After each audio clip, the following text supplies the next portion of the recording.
Ekipi i flamurtarit në basketbol për vajza vendosi tullën e parë por shumë të rëndësishme në luftën për titull kampion. Vajzat Vlonjate fituan ndeshjen e parë finale me rezultatin 68-53.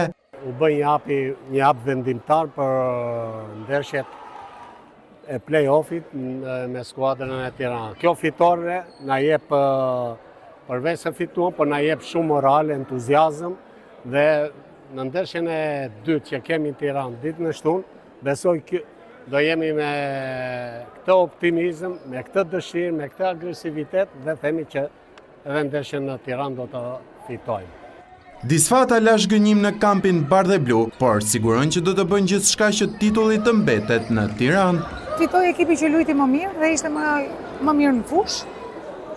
Ne kemi një ekip i cili na mungojnë 2 lojtarët tona kryesore, janë të dëmtuara.